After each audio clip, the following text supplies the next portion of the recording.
I am Rachel, 29 years old, and until 3 months ago, I thought I had found my forever person in Brandon. After saving for almost a year, I finally bought what I believed was the perfect engagement ring for him. But when his mother Geraldine saw it, she threw it at my face and called me cheap. That moment changed everything. I ended our engagement that night despite still loving him. What happened afterward left not only Brandon but his entire family completely speechless.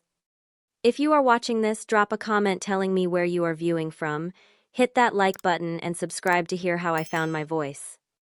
My story begins at St. Joseph Medical Center, where I have worked as a registered nurse for the past 7 years. Nursing was never just a job for me, it was a calling. My parents, both teachers with modest incomes, could only help me partially through nursing school. I worked 2 part-time jobs while studying, graduating with honors, despite the exhaustion and stress. By 29, I had built a respectable career in the cardiac unit, earning the trust of both patients and doctors alike. It was during a particularly hectic 12-hour shift when I first met Brandon. He was visiting his grandfather, who had been admitted for arrhythmia monitoring. While most family members blur together in my memory, Brandon stood out immediately. Tall with kind eyes and an easy smile, he asked thoughtful questions about his grandfather's condition. He brought coffee for the nursing staff and remembered all our names. After his grandfather was discharged, Brandon returned to the hospital with a thank you card. He asked me to dinner, and despite my policy against dating patients' relatives, something about his sincerity made me say yes.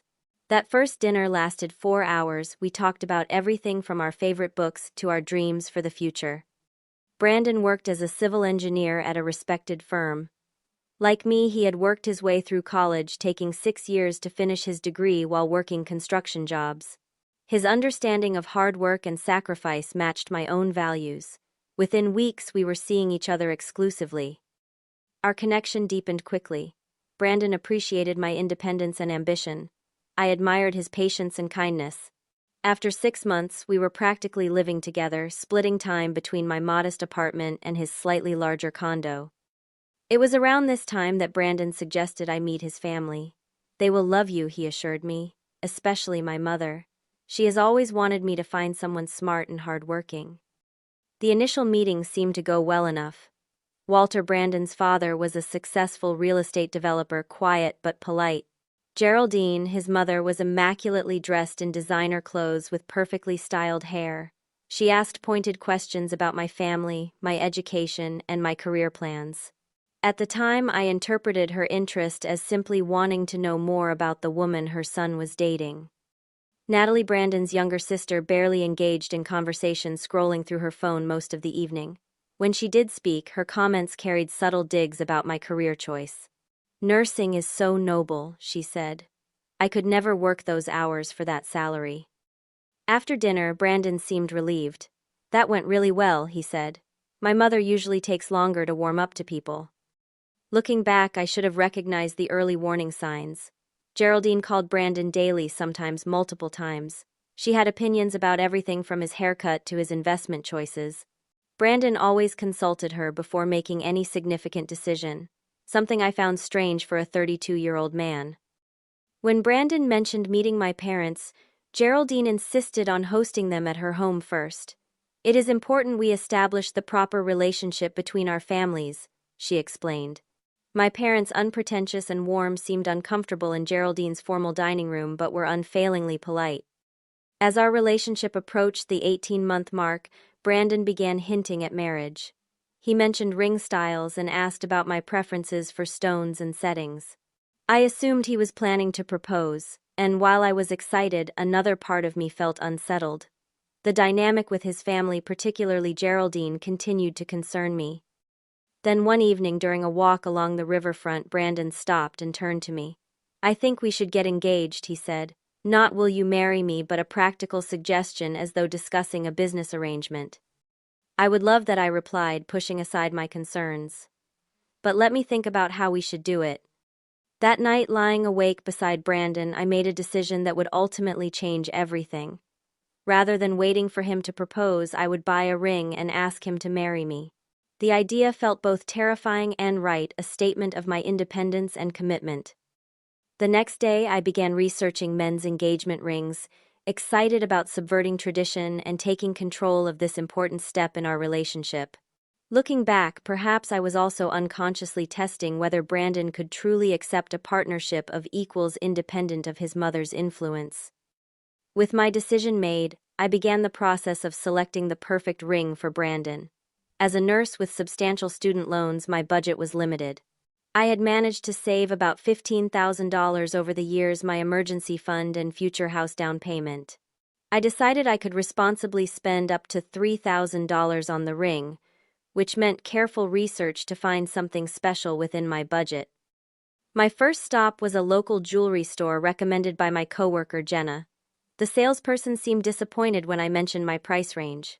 Most of our engagement rings start at $5,000, she informed me, directing me toward a small display case in the corner. Nothing there spoke to me. The designs were either too flashy or too plain. I spent the next 2 weeks visiting jewelry stores during my breaks and days off. The experience was often discouraging. Some salespeople were dismissive when they learned my budget. Others pushed diamond rings that looked identical to my untrained eye, insisting that Brandon would expect a traditional diamond. Men do not typically wear engagement rings, one older salesman told me. Perhaps you should wait for him to propose to you. His comment only strengthened my resolve. This was not about following traditions but creating our own. Brandon had always appreciated my independent spirit. Surely he would value the meaning behind this gesture more than the price tag or adherence to convention. After exhausting local options, I turned to online research. That was when I discovered that sapphires were not only beautiful but also represented loyalty and trust. Even better, they were Brandon's birthstone. A sapphire ring would be both meaningful and unique. I found a small artisan jeweler through an online marketplace who created custom rings. Her portfolio showed beautiful handcrafted pieces that looked nothing like the mass-produced rings I had seen in stores. When I contacted her about my budget and ideas, she was enthusiastic and supportive. $3,000 can get you something truly special and meaningful, she assured me. Machine-made jewelry often carries huge markups. Handcrafted pieces put the value in the artistry and materials.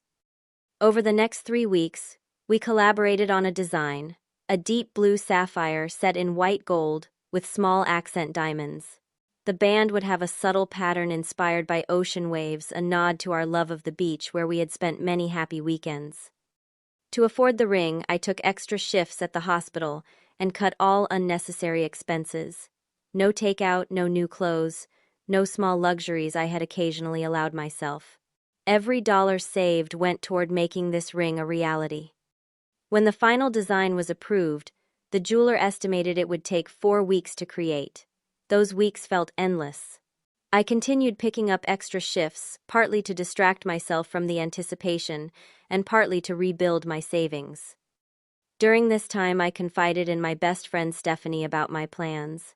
We had been friends since nursing school, and I trusted her judgment completely. Her initial reaction surprised me. "Have you thought about how Brandon's mother will react?" she asked. "From what you have told me, she seems like someone who has strong opinions about doing things the traditional way." "This is between Brandon and me," I replied. "It is not about his mother." Stephanie looked unconvinced. "Just be prepared. Some people, especially from more traditional backgrounds, might have strong reactions to a woman proposing with a non-diamond ring." I dismissed her concerns. Brandon was not his mother. He valued our equal partnership and often expressed admiration for my independence. The ring was a symbol of our love and commitment, not a status symbol to impress others. Finally, the day arrived when the ring was ready. The jeweler had shipped it in a sleek wooden box that opened with a satisfying click. When I first saw the ring nestled against dark blue velvet, tears sprang to my eyes. It was even more beautiful than the digital renderings. The sapphire caught the light in a way that revealed hidden depths, and the craftsmanship of the band was exquisite. That evening, I showed the ring to Stephanie over a glass of wine at my apartment. "It is gorgeous," she said, turning it to catch the light. "Truly unique, just like your relationship." Her next words, however, planted a seed of doubt that I tried hard to ignore. "I just hope everyone appreciates it." My cousin Tara proposed to her boyfriend last year, and his mother made her life miserable afterward. Kept talking about how her son deserved a proper proposal and how Tara had stolen his moment.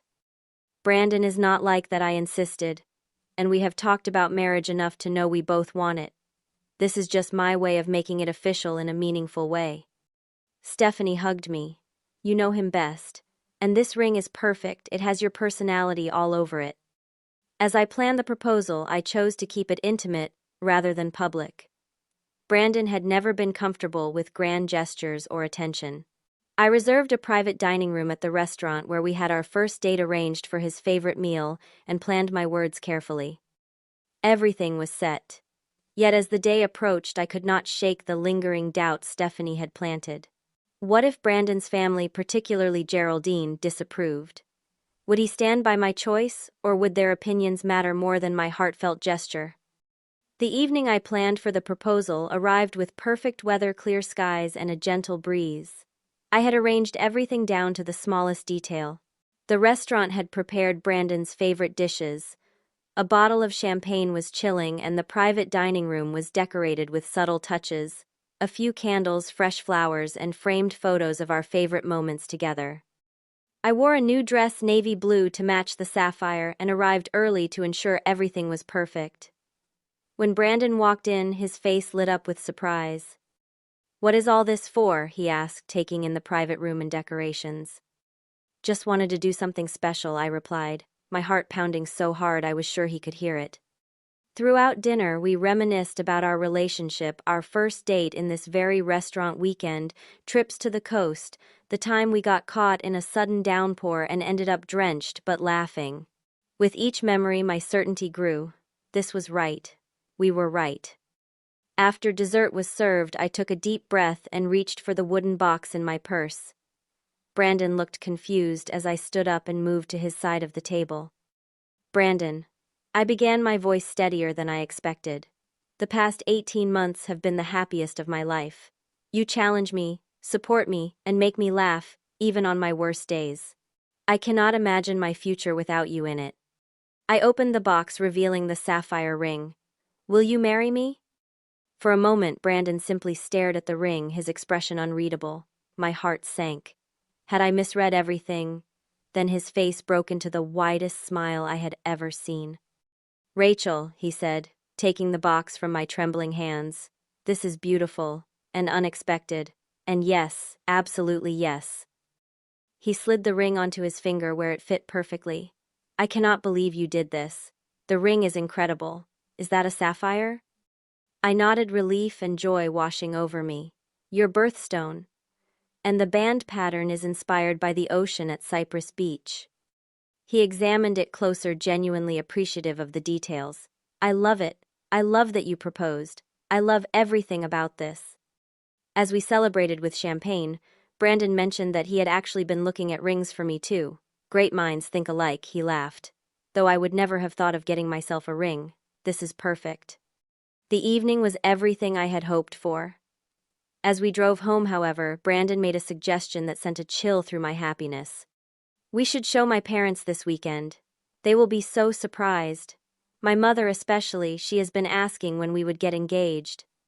I tried to keep my voice casual. "Do you think they will like that I proposed? And the non-traditional ring?" Brandon squeezed my hand. "They will be happy, we are happy. That is all that matters." His confidence reassured me, but as the weekend approached, my anxiety grew. I had met Geraldine enough times to know she had very specific ideas about how things should be done. The way she had raised subtle questions about my family background and career ambitions suggested she had a particular type of woman in mind for her son. Saturday arrived too quickly. We drove to Brandon's parents' suburban home, a sprawling, perfectly maintained colonial with manicured gardens.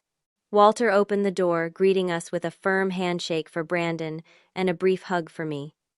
Geraldine appeared from the kitchen, immaculate as always, in tailored pants and a silk blouse, not a hair out of place despite having prepared dinner. Natalie arrived shortly after us, bringing her new boyfriend Philip, whom she had been dating for only 3 weeks, but who already seemed well integrated into family dynamics. Dinner began pleasantly enough. Geraldine had prepared an elaborate meal: roasted duck, wild rice, and vegetables arranged with artistic precision. The conversation flowed easily, focusing on Walter's recent golf tournament win and Natalie's promotion at her marketing firm. When there was a natural lull in the conversation, Brandon cleared his throat. "Mom, Dad, Natalie, Rachel, and I have some news." He glanced at me, smiling. "We are engaged." Geraldine's face lit up. She reached across the table to grasp Brandon's hand. "My darling boy, finally. Let me see the ring you got her." "Actually," Brandon said, his voice steady but with a slight nervous edge, "Rachel proposed to me." He extended his hand, displaying the sapphire ring. The silence that followed was deafening. Geraldine's smile froze, then slowly disappeared. Walter looked confused, as though trying to process information in a foreign language. Natalie raised her eyebrows, exchanging a glance with Philip. "You proposed to him?" Geraldine finally asked, her voice unnaturally high. "With that ring?" "Yes," I answered, trying to keep my tone light. "I wanted to do something special and meaningful. The sapphire is his birthstone and—" "But where is your ring?" Geraldine interrupted, looking at Brandon. "Surely you got her a proper engagement ring as well." Brandon shifted uncomfortably. "Not yet. We were thinking of shopping for one together." Geraldine's face darkened. "May I see that?" she asked, pointing to Brandon's hand. Reluctantly, Brandon slipped off the ring and handed it to his mother. She examined it with the scrutiny of a jeweler, turning it under the dining room light. "This is not a diamond," she stated flatly. "It is a sapphire," I explained again. "I chose it because—" "How much did this cost?" she asked, cutting me off again. The room grew painfully quiet. Brandon looked at me helplessly. "That is not really relevant," I said, feeling my cheeks burn. "It was chosen with love and—" "Less than a diamond." "Certainly," Geraldine continued, as if I had not spoken. "Is this real gold, at least?" "Mom," Brandon finally interjected, "the ring is beautiful and meaningful. That is what matters." Geraldine placed the ring on the table with deliberate care. "What matters is that my son is being shortchanged. First you rob him of his right to propose, and then you present him with this trinket." Each word felt like a physical blow. I had spent months selecting this ring, putting thought into every aspect of its design, stretching my budget to the absolute limit. And in seconds, Geraldine had reduced it to a trinket. "I think it is beautiful," Walter offered quietly, the first words he had spoken since our announcement. Geraldine shot him a look that silenced any further comment. She turned back to Brandon. "Darling, you deserve better than this. What will people think? A man wearing an engagement ring, and not even a diamond." Brandon looked torn, caught between defending me and appeasing his mother. His hesitation spoke volumes. What happened next occurred so quickly that at first I could not believe it was real. Geraldine picked up the ring from the table, held it between her thumb and forefinger as though it were contaminated, and with a flick of her wrist tossed it across the table. The ring hit my cheek before falling onto my plate, landing among the remains of duck and wild rice. "My son deserves better than this cheap trinket," she declared, her voice ice cold. "And better than a woman who does not understand proper traditions. No Thompson man has ever worn an engagement ring, and no Thompson woman has ever proposed to her husband." The room fell silent. I touched my cheek where the ring had struck, more shocked than hurt by the physical impact. The emotional pain, however, was immediate and overwhelming. I carefully picked the ring from my plate and wiped it clean with my napkin, my hands trembling. Brandon finally found his voice. "Mom, that was completely uncalled for. You owe Rachel an apology." His words should have comforted me, but they came too late and sounded too weak. There was no real outrage in his tone, more embarrassment and discomfort. "I will not apologize for protecting my son's dignity," Geraldine replied. "Brandon comes from a respectable family. We have standards, expectations." Walter stared at his plate, saying nothing. His silence was its own form of agreement. Natalie, meanwhile, leaned toward her boyfriend and whispered something that made him suppress a smile. "Rachel put a lot of thought into this ring," Brandon continued, his voice slightly stronger. "It means something special to both of us." "Clearly she put thought into the price, not the meaning," Geraldine countered. $3,000, maybe less. for an engagement ring. My head snapped up. How did you know how much it cost? Geraldine's momentary discomfort revealed the truth before she composed herself. I know jewelry. I can tell the quality and approximate value. No, I said, suddenly certain. You investigated me. You called jewelry stores or had someone do it for you. Brandon looked confused. Mom, that cannot be true. You would not do that. Geraldine's expression hardened. I have a right to ensure my son is not being taken advantage of. When I heard rumors that Rachel was shopping for an engagement ring, I was concerned. Concerned, I repeated, my voice rising despite my efforts to stay calm. You were spying on me. I was protecting my family interests, she corrected. And it appears I was right to be concerned. You clearly cannot provide the lifestyle Brandon deserves. I turned to Brandon, hoping, praying he would defend me properly this time. He looked pained, trapped between two worlds. Mom, please, he said. This is between Rachel and me. Nothing is just between you and her, Geraldine responded. Marriage is about joining families. And I will not give my blessing to this engagement unless there are some significant changes. What kind of changes? Brandon asked, his voice hollow. Geraldine straightened in her chair. First, a proper ring for Rachel. I can help you select something suitable from Cartier or Tiffany, at least 2 carats emerald cut. Second, an engagement party, where you can announce your engagement properly to our friends and family. And third, she paused, looking directly at me, and understanding that certain traditions and standards will be maintained in your marriage. And if we do not agree to these terms, I asked, my voice surprisingly steady despite the storm inside me. Then you will not have our blessing or support, Geraldine stated flatly. And Brandon knows how important family is to the Thompsons. I looked at Brandon, waiting for him to reject his mother's ultimatum outright. Instead, he sighed heavily. Rachel, maybe we can compromise. The ring is beautiful, but perhaps I could get you a traditional one too, and an engagement party would be nice to celebrate with everyone. His words cut deeper than Geraldine's ring toss. He was not standing with me, he was trying to find middle ground where none existed. This was not about a ring or a party, it was about control, about who would have the final say in our life together. There is no compromise here, Brandon, I said quietly. Your mother just threw a ring at me and called me cheap. She investigated me behind my back. She is making demands about our engagement before we have even had a chance to enjoy it ourselves. She means well, Brandon said weakly. She just wants the best for us. For you, I corrected, not for us. Geraldine smiled thinly. See, Brandon, she is already trying to come between you and your family. This is exactly what I feared. I stood up, unable to sit at that table for another moment. I think I should go. Brandon rose as well. I will drive you home. No, I said firmly. I need some space. I will call a rideshare. Do not be dramatic, Rachel, Geraldine said dismissively. Sit down and let us discuss this like adults. That was the final straw. Adults do not throw jewelry at people's faces, Geraldine. Adults do not spy on their adult children's partners. And adults certainly do not dictate the terms of someone else's engagement. I walked out of the dining room through the pristine foyer and out the front door. Behind me, I could hear Brandon apologizing not to me, but to his mother for my overreaction. The night air felt cool against my flushed face as I waited for my ride, the ring clutched tightly in my palm. In that moment, standing on the perfectly manicured lawn of the Thompson family home, I knew with absolute certainty that I could not marry into this family.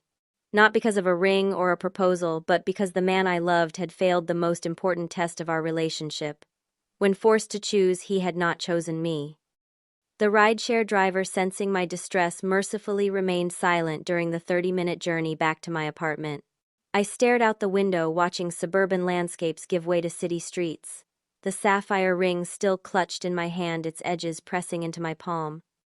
By the time I arrived home, my phone showed 12 missed calls and 23 text messages from Brandon. I ignored them all, needing time to process what had happened and what it meant for our future. I barely slept that night. Every time I closed my eyes, I saw Geraldine's face as she threw the ring at me, heard her voice calling me cheap, felt Brandon's lukewarm defense. More painful than any of that was the realization that this problem would not disappear. If Geraldine could dictate the terms of our engagement, what would come next? Our wedding, our home, our children. Morning brought no clarity, only exhaustion and a deep sadness. I called in sick to work for the first time in 2 years, unable to face patients while my own life was unraveling. Around noon there was a knock at my door. Through the peephole I saw Stephanie holding a bag from our favorite bakery. I let her in, grateful for her presence. Brandon called me, she explained, setting down coffee and pastries. He is worried sick about you, said you left his parents' house upset, and would not answer his calls. Did he tell you why I left? I asked. Something about his mother not liking the ring. He was not very specific. I recounted the previous night's events, my voice breaking, when I described the ring hitting my face, and Brandon's tepid response. Stephanie listened without interrupting, her expression growing increasingly troubled. When I finished, she shook her head slowly. Rachel, I am so sorry. What Geraldine did was absolutely unacceptable, and Brandon, she trailed off. Brandon let me down, I finished for her. When it mattered most, he chose keeping the peace with his mother over standing up for me. What are you going to do? She asked gently. I looked down at the sapphire ring, still beautiful despite everything. I think I need to end our relationship, not because of one bad night, but because I just saw my future with crystal clarity. This dynamic with his mother, and his response to it, will not change. Are you sure? Stephanie asked. Maybe after he has had time to think, he will realize how wrong his mother was and stand up to her. Even if he does, it will be too late. I need a partner who instinctively protects and defends me, not someone who needs time to work up the courage.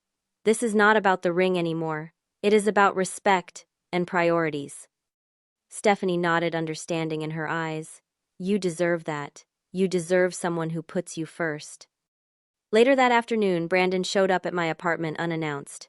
He looked terrible, unshaven, dark circles under his eyes, hair uncombed. In his hands were a bouquet of roses and a small bag from an upscale jewelry store. Can we talk? He asked when I opened the door. I let him in, steeling myself for the conversation ahead. I am so sorry about last night, he began immediately. My mother was completely out of line. The things she said, throwing the ring, it was unforgivable. Yes, it was, I agreed quietly.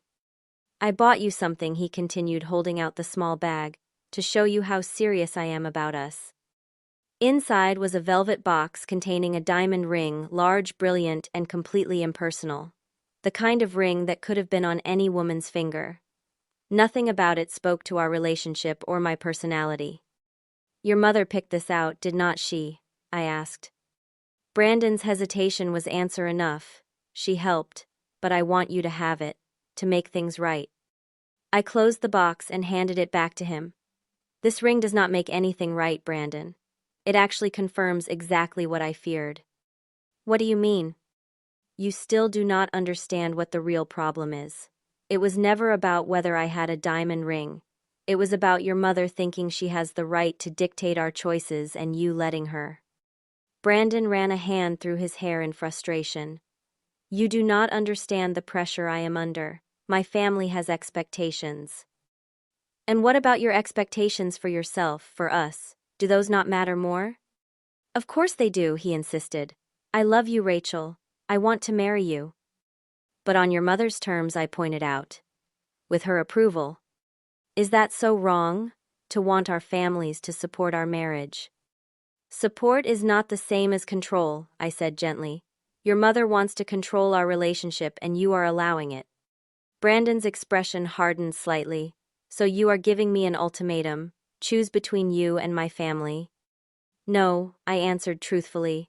I would never ask you to cut ties with your family, but I am choosing not to enter a marriage where your mother's opinions matter more than mine. Where you cannot stand up for me when I am being disrespected. I deserve better than that, Brandon, and honestly, so do you.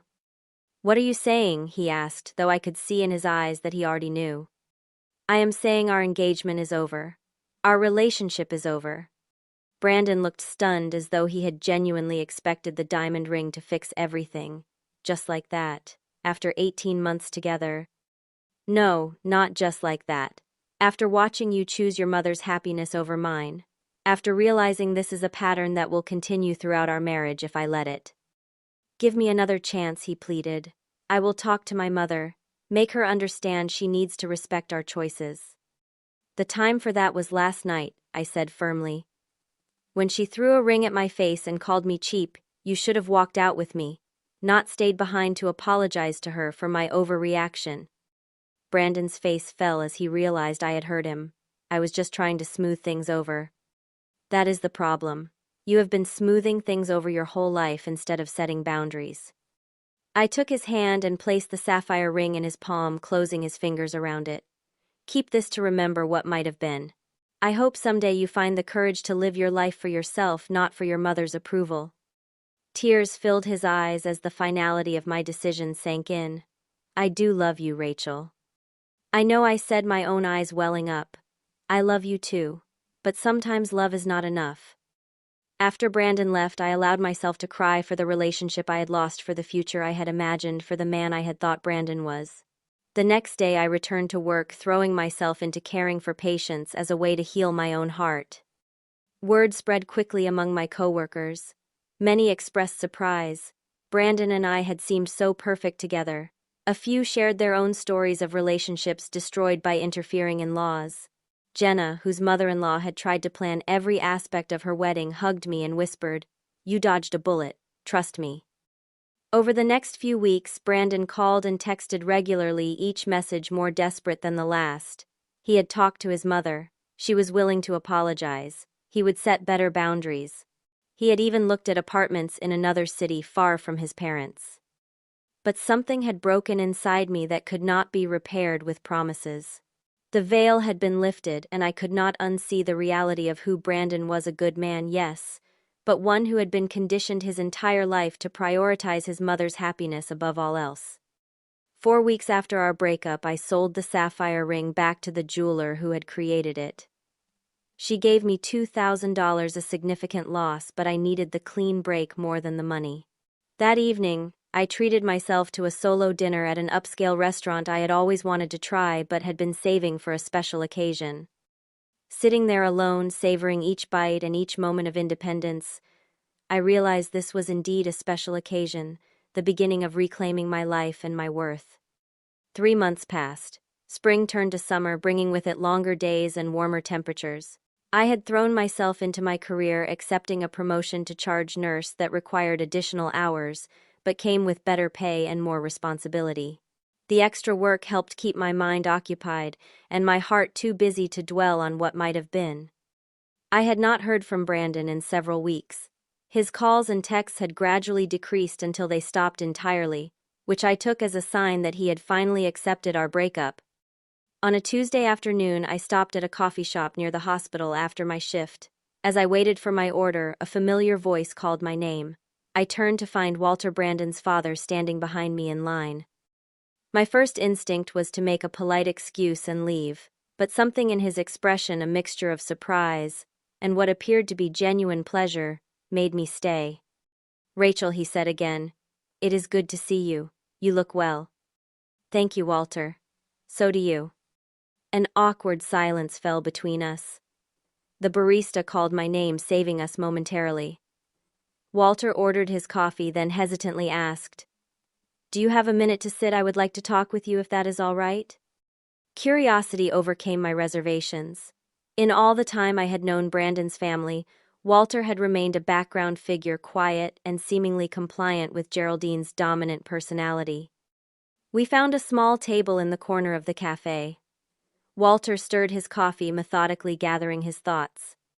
"I owe you an apology," he finally said, looking up to meet my eyes. "What happened that night at our dinner table was inexcusable. I should have spoken up." His directness surprised me. "Thank you for saying that." "I have been married to Geraldine for 35 years, he continued. 35 years of keeping the peace, of not rocking the boat. It becomes a habit after a while, a prison of your own making." I did not know how to respond to such unexpected honesty. "Brandon is just like me," Walter went on. "Peace at any price. We tell ourselves we are being diplomatic, but really we are just afraid." "Afraid of what?" I asked softly. Of losing the approval of someone whose love has always come with conditions. Walter's voice held no bitterness, only a sad resignation. I recognized myself in Brandon that night, watching him try to please everyone and failing miserably. He took a sip of his coffee, then added, "You were right to end things. It took courage neither Brandon nor I seem to possess." "That is not true," I objected. "Courage can be learned. It is never too late to change." Walter smiled sadly. "Perhaps, but some lessons come too late." He hesitated, then said, "There is something else you should know. The Thompson family wealth, the lifestyle. Geraldine is so desperate to maintain it is mostly an illusion. My company has been struggling for years. We have remortgaged the house twice. The country club membership, the luxury cars, all financed by debt." I was stunned by this revelation. "Does Brandon know?" "Not the extent of it. Geraldine would rather die than admit our financial situation to the children. Appearances matter more than reality to her." This explained Geraldine's fixation on the rings, caused her concern about what people would think. She was protecting not just tradition, but the facade of prosperity that was apparently crumbling behind the scenes. "I am sorry to hear that," I said sincerely. "That must be a heavy burden to carry alone." Walter nodded, looking somewhat relieved to have shared his secret. "You know Brandon was devastated after you left. For weeks he talked about trying to win you back. Then Geraldine introduced him to Charlotte Porter." Charlotte Porter. Daughter of Geraldine's friend from the country club. Family owns a successful chain of hotels. Brandon and Charlotte are engaged now, 3 weeks after meeting. The news hit me with unexpected force. Not jealousy exactly, but sadness for the Brandon I had known and loved. "The ring is 5 carats, Walter added. "Geraldine selected it herself." Something in his tone made me ask, "Is Brandon happy?" Walter's eyes met mine, and I saw the answer before he spoke. "Brandon is doing what he has always done, what I taught him to do by example, choosing the path of least resistance." Before I could respond, Walter's phone buzzed with a text message. He checked it and sighed. "Geraldine. I told her I was running errands. I should go." As he stood to leave, he reached into his jacket pocket and handed me a business card. "If you ever need anything, a reference, a connection, anything at all, please call me. I may not have stood up when it mattered, but I would like to make it right if I can." I accepted the card, touched by the gesture. "Thank you, Walter. I hope things improve for you and your family." He smiled ruefully. "Sometimes things need to fall apart before they can be rebuilt properly." 2 days after my encounter with Walter, I received a text from a number I did not recognize. "Hi Rachel, this is Natalie Thompson. Can we meet? There is something important I need to tell you." My first instinct was to decline. My conversation with Walter had provided closure, and I had no desire to reopen wounds that were finally beginning to heal. But curiosity won out, and I agreed to meet Natalie at a small restaurant downtown. She arrived looking nothing like the polished, somewhat aloof young woman I remembered. Her hair was pulled back in a simple ponytail, her face free of makeup, her designer clothes replaced by jeans and a plain sweater. "Thank you for meeting me," she said, sliding into the booth across from me. "I know I am probably the last person you want to see." "Why did you want to meet?" I asked, skipping the pleasantries. Natalie fiddled with her napkin. "I need to apologize for how I behaved. That night at dinner, and really every time we met, I was awful to you." "Why?" I asked simply. "Because you were everything I was taught to look down on, and yet you were also everything I secretly admired. Independent, genuine, unimpressed by status and appearances." Her honesty was disarming. "That still does not excuse how your family treated me." "No, it does not," she agreed immediately. "What my mother did was inexcusable. And Brandon," she trailed off, shaking her head, "he is making the biggest mistake of his life right now." "With Charlotte Porter," I guessed. Natalie looked surprised. "You know about Charlotte? Your father mentioned her when I ran into him recently." "Of course he did," Natalie muttered. "Dad has been different lately, speaking his mind more. Mom hates it." She leaned forward. Charlotte is exactly the kind of woman my mother always wanted for Brandon. From the right family with the right connections and the right bank account. She is also completely wrong for him. They have nothing in common except their mother's friendship. That is not my concern anymore, I said, though I could not help feeling a pang of sadness for Brandon. I know. But I thought you should know that you were not the first girlfriend my mother drove away. There have been others women who threatened her control over Brandon in some way. You just fought back harder than most. This information did not surprise me as much as it might have once. Why are you telling me this now? Natalie hesitated. Because watching what happened with you changed something in me, made me question the values I was raised with. I broke up with Philip, moved out of my parents' condo, got a job at a nonprofit instead of my father's company. I am trying to build a life based on my own choices, not my mother's expectations. Good for you, I said sincerely. There is one more thing, Natalie added. Brandon wants to meet with you. For closure, he says. I felt a flutter of anxiety. I do not think that is a good idea. Maybe not, she conceded. But he is miserable, Rachel. Going through with this engagement to Charlotte because he does not know how to back out. If anyone can make him see sense, it is you. That is not my responsibility, I said firmly. Brandon is an adult making his own choices. Natalie nodded slowly. You are right. I just hate seeing him throw his life away because he cannot stand up to our mother. Despite my reservations, I found myself thinking about Natalie's words long after our meeting ended. Not out of any desire to reconcile with Brandon, but from a place of compassion for someone I had once loved deeply. Perhaps one conversation, one chance to truly express what I had learned from our relationship might help Brandon find the courage to make different choices. After several days of consideration, I texted Brandon and agreed to meet him, not at his suggestion of his parents' country club, but at a neutral coffee shop halfway between our homes. Brandon arrived at the coffee shop 15 minutes early. I watched him through the window as I approached, noting how he repeatedly checked his watch and rearranged the sugar packets on the table, nervous habits I once found endearing. Now they just reminded me of his perpetual anxiety about pleasing others. When he saw me enter, he stood abruptly, nearly knocking over his untouched coffee. Rachel, thank you for coming. I sat across from him, maintaining a polite distance.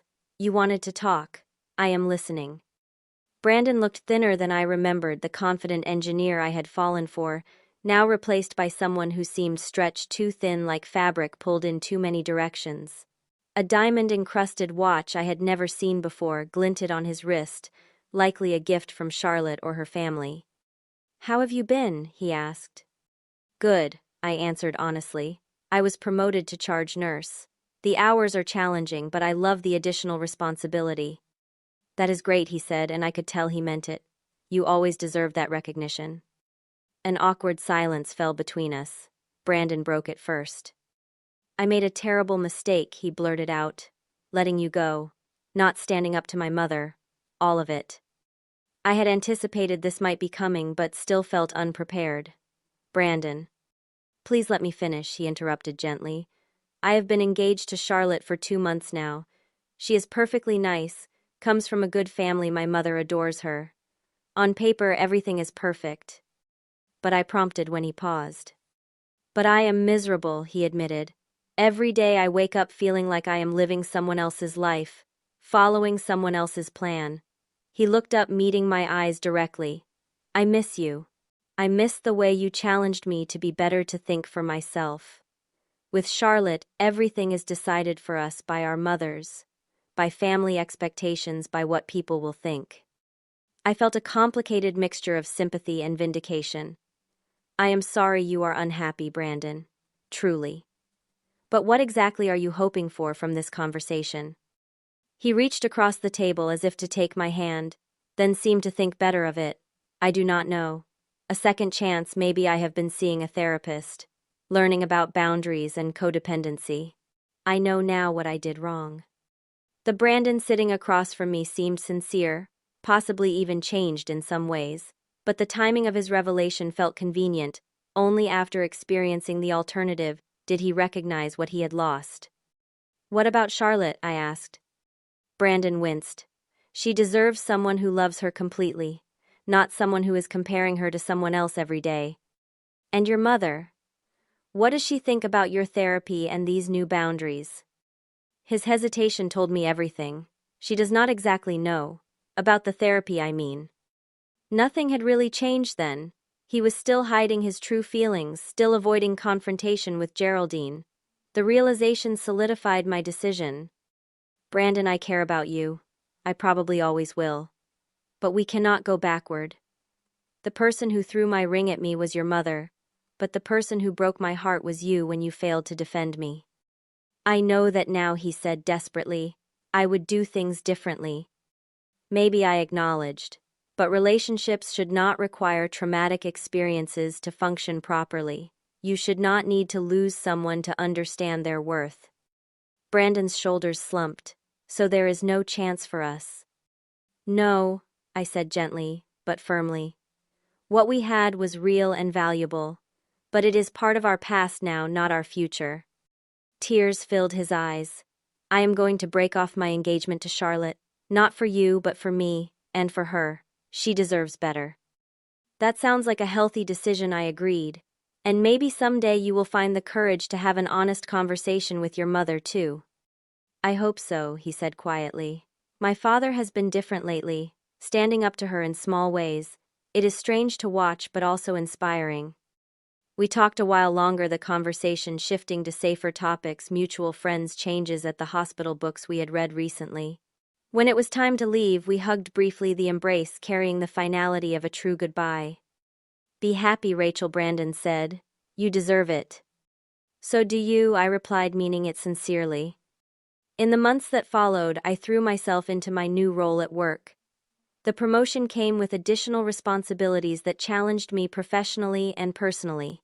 I developed a mentorship program for new nurses, drawing on my own experiences to help others navigate the demanding profession with greater support than I had received. Through a hospital fundraiser, I met Michael, a pediatric surgeon with kind eyes and an easy laugh. Our relationship developed slowly, first as colleagues, then friends, and eventually something more. Unlike my whirlwind romance with Brandon, this connection built gradually on a foundation of mutual respect and shared values. When I finally told Michael about my experience with Brandon and his family, his response was everything Brandon's should have been.